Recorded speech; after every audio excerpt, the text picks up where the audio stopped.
What if your childhood candy trade was a secret lesson in corruption, power, and survival? The sun beat down on the asphalt playground, warping the chalk outlines and softening the edges of the candy trade tables.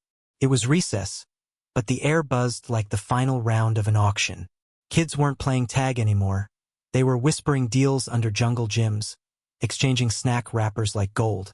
And at the center of it all stood Billy, his tie slightly crooked, his fingers sticky from a melted jawbreaker he never finished. Billy the banker, sharp-eyed, fast-talking, 12 years old and already feared in 4 lunch zones.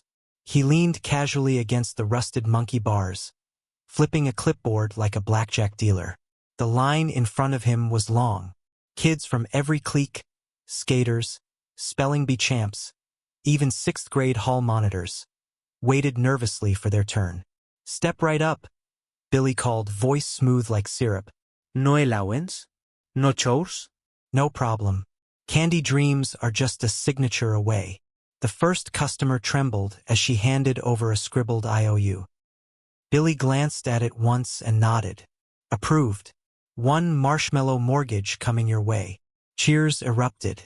Someone tossed a gummy ring into the air like confetti.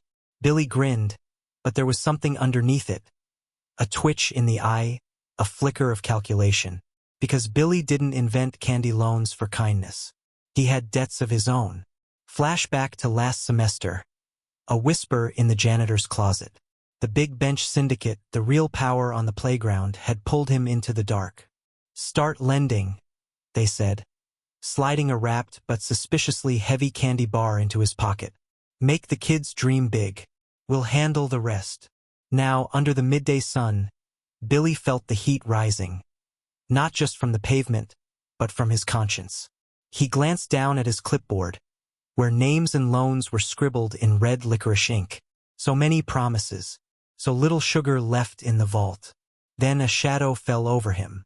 A note fluttered from above, folded with surgical precision.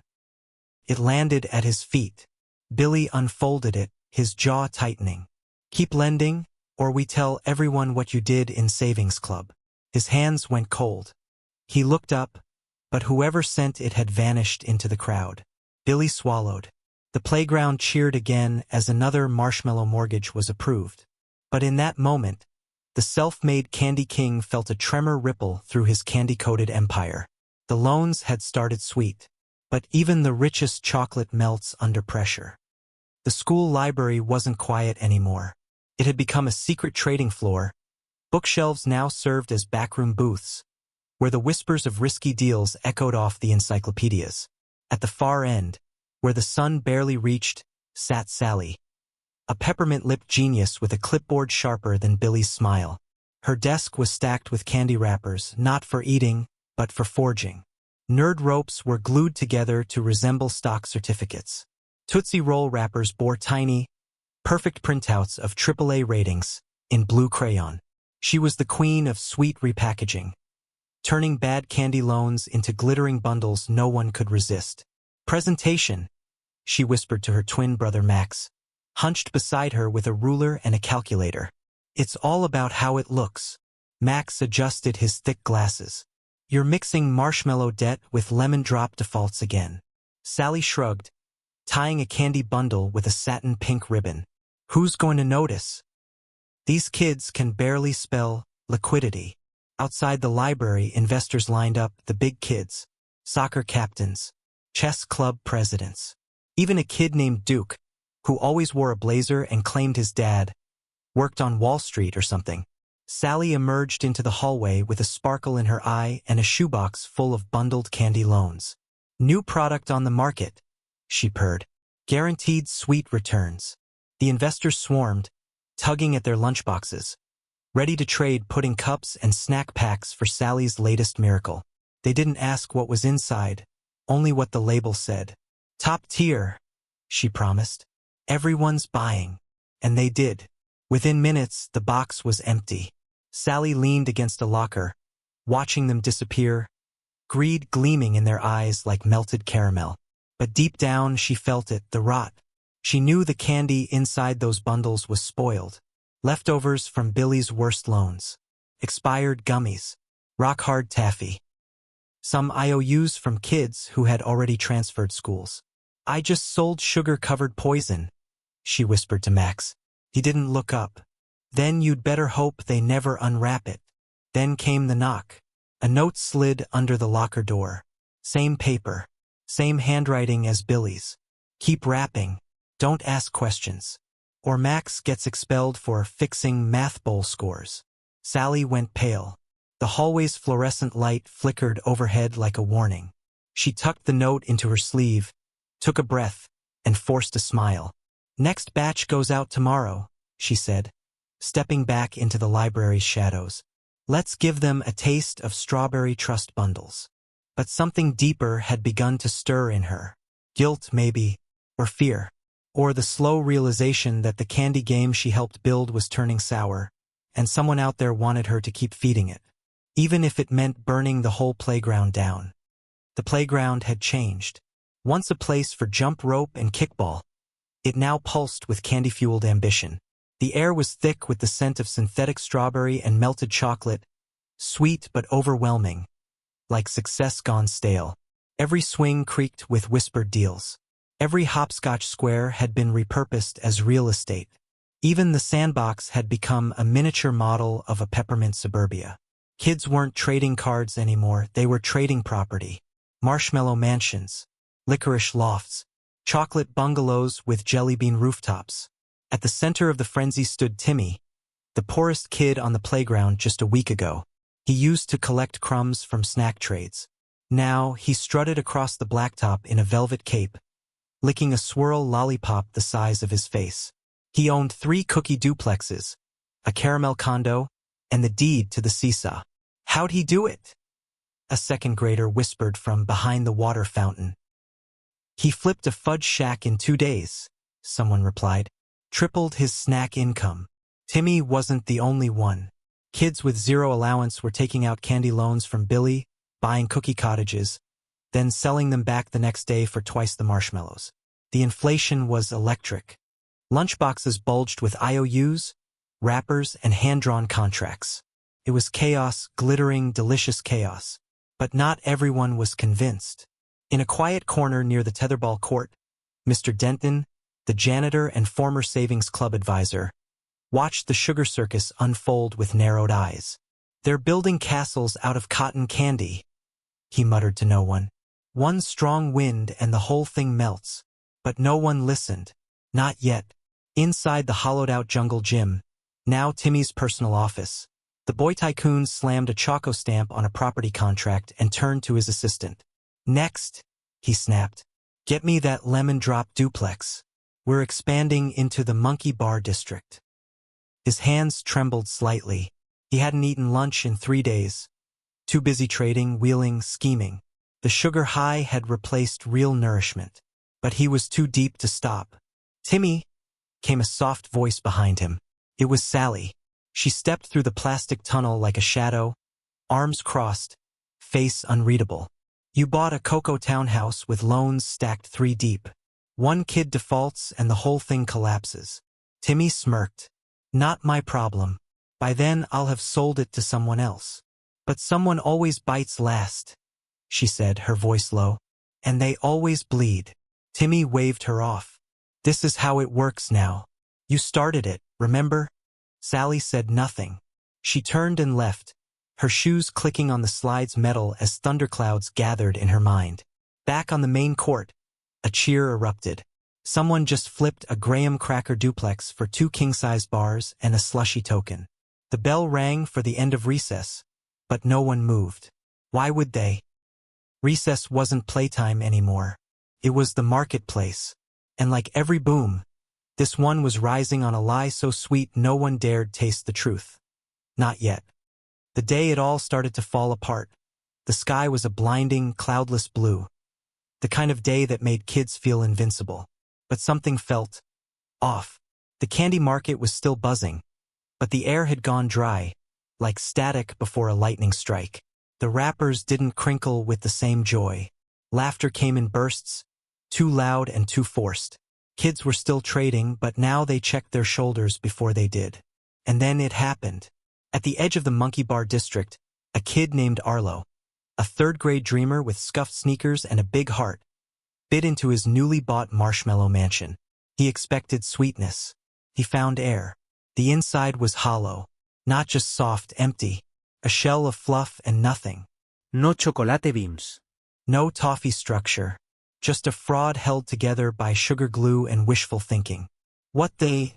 Arlo stammered, the half-eaten property dropping from his trembling fingers. A crowd gathered fast. It's a fake, someone gasped. No way, mine's real. Shouted another, but their voice cracked with doubt. More kids started unwrapping their candy homes, peering inside nervously.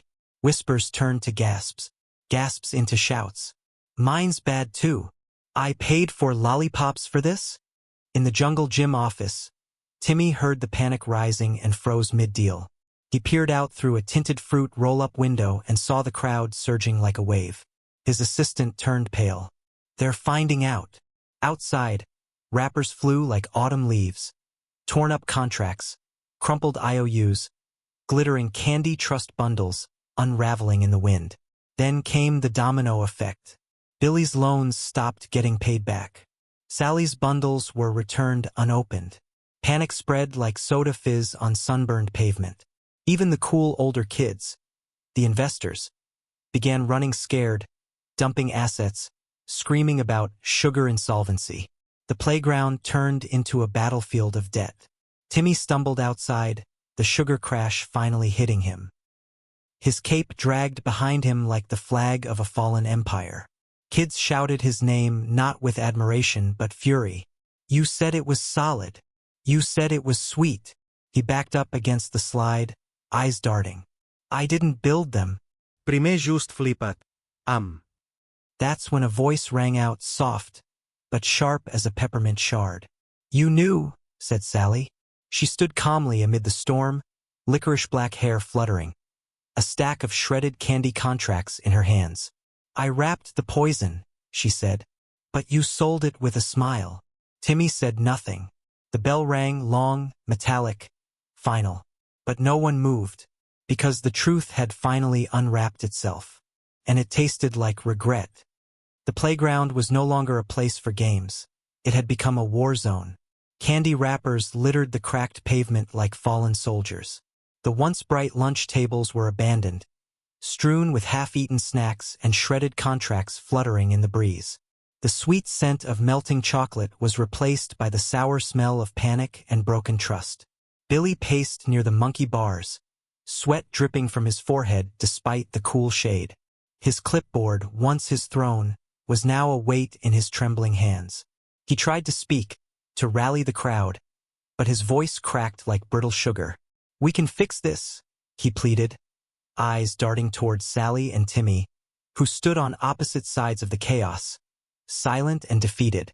But the Big Bench Syndicate had other plans. Hidden among the shadows of the bleachers, their leader, a towering kid named Grady, watched with cold, calculating eyes. The syndicate had pulled the strings from the beginning, and now they were ready to cut Billy loose. Grady's smirk was ice as he whispered to his right hand, "Cut him off. No more candy loans. Let the market freeze." Suddenly, the banks froze. The playground economy stopped dead. Kids tried to trade, but the candy vault was locked tight. The sweet flow of marshmallows and licorice came to a grinding halt. Sobs and angry shouts filled the air. Billy dropped to his knees, clutching his clipboard like a lifeline. "Please, someone help," he begged. But no one came. Timmy's velvet cape was torn, his face pale. He watched as friendships dissolved into accusations and blame. Sally's cold gaze lingered on the syndicate's corner, the true masters of the playground. Then the worst happened. A video flickered on the cafeteria projector. A secret recording leaked by an unknown source. It showed Billy, caught red-handed, rigging lunch money bets and whispering to a few kids in dark corners. The crowd gasped. Betrayed and humiliated, Billy's empire crumbled before their eyes. "Liar! Cheat!" the kids shouted. Billy's voice cracked. "I was trying to save us all." But the damage was done. The playground meltdown had arrived, and no one would ever trust Candy the same way again. The school halls, once filled with chatter and laughter, now echoed with whispers and cautious footsteps. Sally moved through the corridors like a shadow, silent but sharp, her peppermint lips pressed into a thin line. Gone was the mischievous girl who once dazzled with candy bundles. Now, clad in a sleek black jacket licorice dark, she carried a weight far heavier than the shoebox of shredded contracts hidden deep in her backpack. They called her Sally the Sneaky Seller. But now, she was something else. A woman with a mission. Her eyes, usually bright with calculation, flickered with something darker. Pain? Betrayal? Or perhaps a cold fury. Rumors swirled that she had been set up, sacrificed to save the Big Bench Syndicate's reputation. And maybe she had been. But Sally wasn't about to stay a pawn. In the dim light of the library's back room, Sally met with a small group, a secret alliance between outcasts and insiders. Her twin brother Max, now quieter and more serious, handed her a folded note. "From the student council president," he said softly. Sally unfolded it. The words inside were clear. "You play your part, or we bury what we know about Billy and you. No exceptions." Her jaw clenched. The council president, once an ally, was now her cage. But Sally was not broken. She leaned back, eyes scanning the faces around her. "They want me to keep wrapping the poison," she said quietly. "But maybe it's time to poison them back." A tense silence fell. Max swallowed nervously. "You're serious?" She nodded. "If they want a war, they'll get one." Outside, the school bell rang, a sharp crack that echoed through the building. Sally's shadow lengthened down the hallway. The candy empire was crumbling, but the game was far from over. Because revenge, like sugar, can be both sweet and deadly. The gymnasium had transformed into a courtroom. Folding chairs lined the polished floor like rows of anxious jurors, filled with students from every grade. The cafeteria tables became witness stands, and the bleachers held the restless crowd, their eyes burning with anticipation. In the center, beneath harsh fluorescent lights, stood Billy the banker, once king of candy loans, now the accused. His once sharp tie was loosened, sleeves rolled up, face pale but determined. The safety patrol, acting as judges and jury, prepared to hear the charges. Fraud, reckless lending, and betrayal of trust. The prosecutor, Cassie, a fierce fifth grader with a reputation for justice, stepped forward, clutching a thick folder of evidence. Shredded candy contracts, broken promises, and that damning cafeteria video. "Billy," she began, voice steady, "you sold dreams made of sugar, but those dreams turned to dust. How do you plead?" Billy swallowed hard. "Not guilty. I was trying to save the playground." But Cassie was relentless. She called witnesses, kids whose candy homes had collapsed, whose trust had been crushed. Each story chipped away at Billy's defenses. Then came the moment no one expected.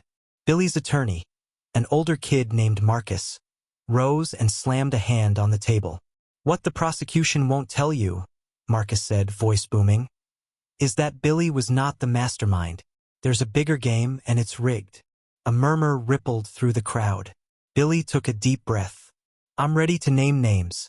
The Big Bench Syndicate controls everything." Gasped. Cassie's eyes narrowed. "Are you threatening the court?" Billy shook his head. "I'm trying to save it." Suddenly, the gym doors burst open. A group of kids in dark jackets filed in, the syndicate's enforcers, known as the Fizz Brothers. Their presence sent a chill through the room. The trial teetered on chaos. Billy's fate, and the playground's future, hung in the balance. Would the truth set them free, or bury them all in candy-coated ruin? The sun had set, and the playground's bright colors faded into a gray dusk. Beneath the flickering street lamp outside the school gates, the air hung thick with whispered threats and broken promises. The Big Bench Syndicate was no longer hiding in shadows. They were taking control in plain sight. In a cramped, graffiti-tagged basement beneath the old gym, the Fizz Brothers gathered. Known for their ruthless tactics and fierce loyalty, these older kids were the syndicate's enforcers, ready to silence anyone who dared speak against them. Timmy, once the pride of the playground, found himself cornered in this underground lair. His velvet cape torn, eyes wide with fear. "You owe us?" snarled one of the Fizz brothers, cracking a jawbreaker against his teeth like a weapon. "And if you don't pay up, you don't leave." Timmy swallowed hard, heart pounding like a bass drum. Meanwhile, Sally watched from afar, her licorice-dark eyes calculating every move. The syndicate's grip tightened, but so did her resolve. She knew the playground's collapse was no accident. It was a game, a rigged game designed to keep the biggest bullies in power, while the rest got swallowed by debt and despair. In the school computer lab, the Fizz brothers began their digital assault, erasing records, wiping debts off the system, but only selectively. They wanted control, not chaos. Timmy's thoughts raced. Somewhere in this tangled web was the answer. Maybe even his missing brother, who had vanished months ago after a mysterious fallout. The playground was no longer just candy and games. It was a battleground, and the syndicate was ready to strike back, hard. The playground had turned into a battlefield. What was once a place of innocent laughter was now filled with the deafening crack of gumball blasters and the sharp snap of Sour Patch sabotage. Candy wrappers flew like shrapnel, caught in the chaos of alliances crumbling and new wars igniting. Timmy, once the brightest rising star, led a ragtag group of rebels determined to fight back against the syndicate's iron grip. His velvet cape was tattered, his eyes burning with desperation and hope. Sally, fierce and unyielding, stalked the perimeter with a hardened gaze. Her heart was a battlefield of its own, torn between revenge, guilt, and a secret she'd buried deep. Amid the chaos, the ultimate confrontation was brewing. Sally squared off against the syndicate's leader, a shadowy figure she thought had vanished forever. The bell tolled ominously as they faced each other beneath the twisted metal of the jungle gym, now transformed into a war zone. "I never wanted this," Sally whispered, voice trembling but resolute. "But you left me no choice."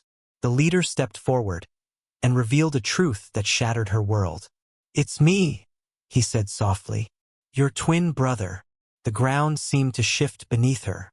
Everything she thought she knew, every betrayal, every secret, exploded into a new, painful reality. The last Gumball War wasn't just about candy or power. It was about family, and the fight for the playground's soul was far from over. The playground was silent. The candy empire lay in ruins. Wrappers torn, castles crumbled, dreams shattered like brittle toffee underfoot. The chaos had faded, leaving behind only echoes and the bitter scent of burnt sugar. Billy was gone, vanished into the shadows of a ruined reputation. Timmy walked alone, his velvet cape dragging behind him like a shroud. Sally stood apart, eyes distant, carrying the weight of too many secrets. But as the sun dipped low, casting long, eerie shadows across the blacktop, a new figure appeared. She was quiet, almost ghost-like, carrying a strange briefcase adorned with strange symbols and a knowing smile. The kids watched, wary but curious. She opened the briefcase. Inside was a game board, not made of candy, but numbers, graphs, and blinking lights. A voice echoed in the stillness. "Welcome," she said softly, "to the real game." A shocking truth unfolded. The entire Candy Playground saga, the loans, the bundles, the crash, was no accident. It was a practice simulation. The kids weren't kids at all. They were grown-ups training to run the real economy. The sweetest lie of all. Sally's eyes widened, Timmy's face paled, Billy's shadow flickered in the distance. And as the new player took her seat, the cleanup crew moved in. The game was over, but the real story had just begun.